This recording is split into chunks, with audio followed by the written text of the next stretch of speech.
Hi, I'm Brianna Amato, and I'm in Miss Dodson's Anatomy and Physiology class, and today I'm going to be talking about sexually transmitted infections in Uganda and the United States. An STI is caused by the act of any type of unprotected sex. The unprotected sex can lead to the spread of bacteria, viruses, and parasites. Some examples are syphilis, gonorrhea, genital herpes, hepatitis B, chlamydia, AIDS, and HPV. In Uganda, the rates of STIs are extremely high. The population is currently 41,433,398 people. Out of that, there's about 1.5 million people with HIV. That's 4% of Uganda's population. HIV even infects girls as young as 14 years old.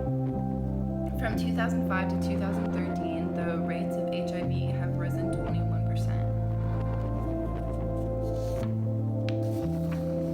In the United States, the rate of STIs are also very high. The population is currently 326,089,409 people. People with STIs are about 65 million, and that's about 20% of the U.S.'s population.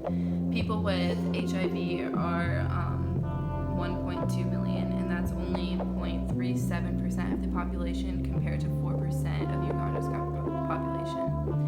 Uganda has about 284,656,011 less people than the U.S., but still 300,000 more people have HIV.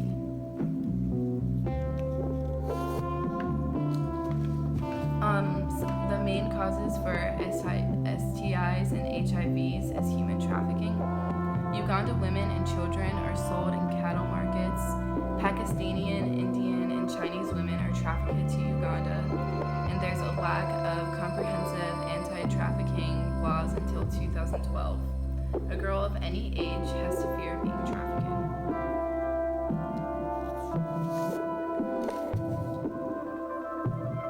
Human trafficking in the U.S. goes unnoticed, unlike Uganda.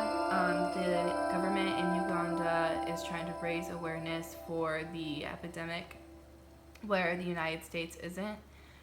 Young adults and children are abducted daily and forced into sex trafficking. Children at young ages are kidnapped from parks, neighborhoods, and airports, and there are more and more stories coming out about human sex trafficking every day.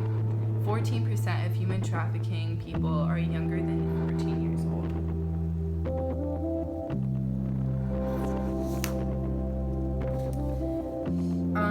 Here are some of the impacts STIs have on Uganda. Most of the men in Uganda have STIs, and that's because they visit prostitutes, and then they give those STIs to other prostitutes and to their wives.